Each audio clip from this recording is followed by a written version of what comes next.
à un autre, les petits ramoneurs devaient faire leur entrée dans la série des pépites. Ils sont le symbole d'une Savoie dont la population, au siècle passé, devait s'exiler pour survivre. On connaît bien l'histoire de ces enfants au visage noirci par la suie, affublés de bonnets miteux et de gros sabots, surtout à Paris et à Lyon. Mais à Bordeaux aussi, des petits Savoyards grimpent sur les toits pour ramoner les cheminées des bourgeois. Là-bas, ils ont un bienfaiteur en la personne de l'abbé Dupuche. Chargé de l'action pastorale, il a notamment l'idée de publier un recueil, l'Album Savoyard, vendu au bénéfice de ses petits protégés. Cet ouvrage rare comporte d'émouvantes gravures qui ont véhiculé l'imagerie populaire de ces enfants aux conditions de vie si précaires. L'Album Savoyard est aussi un florilège de chansons, de poésie et de nouvelles, comme l'histoire véridique et digne de foi d'une marmotte en vie, écrite par elle-même. Tout un programme.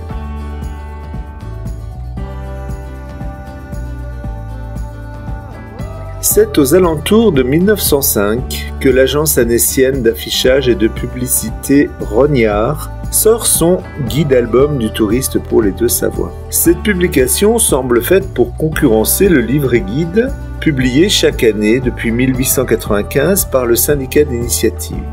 Elle donne en plus des indications touristiques sur la région de Chambéry-Aix-les-Bains, accessible en train depuis Annecy.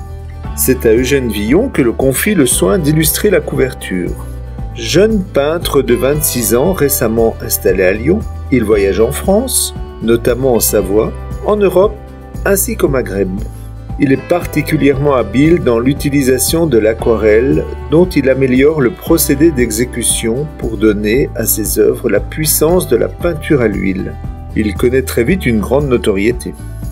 Eugène Villon est récemment repassé à la postérité, la ville de Caluire-et-Cuire, où il a fini sa vie, lui ayant dédié un espace d'exposition permanent. Sa vue des bords du lac d'Annecy ne manque pas de charme, tout en évoquant un paysage plutôt méditerranéen.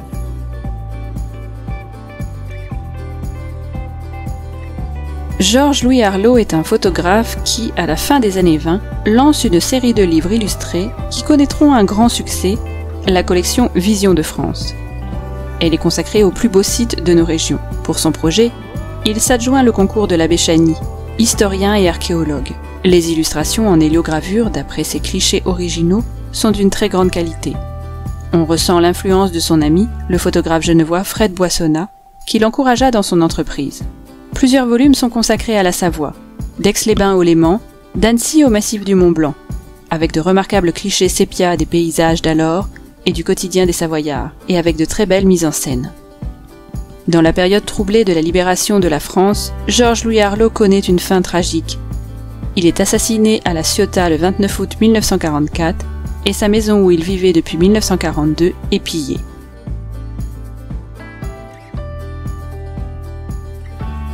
On conserve dans la réserve de la bibliothèque d'Annecy un manuscrit sur parchemin du XVe siècle, grossièrement enluminé. Loin de rivaliser avec les merveilles de l'enluminure médiévale, il ne manque pas d'intérêt pour autant. Un paon et une chouette se dissimulent dans les marges ornées et de nombreuses lettrines et décors floraux animent les pages. Les couleurs sont toujours vives, en particulier le bleu. Il s'agit d'un livre d'heures dont l'origine savoyarde est attestée.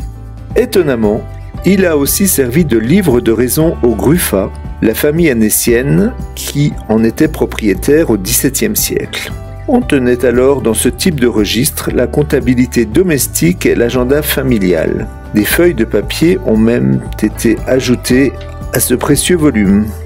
Les notes manuscrites assez brouillonnes de François Gruffat mentionnent les naissances et décès de la famille, mais aussi des remèdes contre la pleurésie, contre la fièvre. Comment arrive-t-il dans nos collections? Mystère. Mais le bibliothécaire au XIXe siècle a pris soin d'indiquer les noms des propriétaires successifs sur la dernière page. Il est intégralement consultable sur la bibliothèque numérique de l'Institut de recherche et d'histoire des textes. La Savoie pittoresque, historique, statistique et biographique, ouvrage monumental publié en 1854, est illustré de 46 lithographies.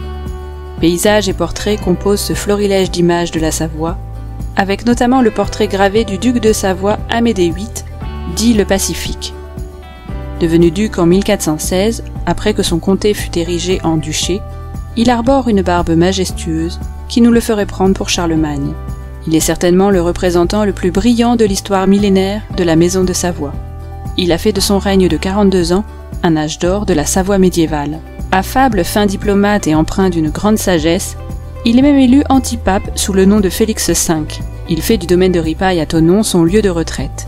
Ce portrait idéalisé est inspiré de celui dessiné par un artiste annécien, François-Jean-Dominique Lange, né en 1675. Maître de dessin à Turin, il abandonne son vrai nom pour prendre celui de l'auberge de Lange que tenaient ses parents à Annecy. C'est lui qui est à l'origine de la remarquable série des 33 portraits gravés des comtes et ducs de Savoie, de Bérold à Victor Amédée II.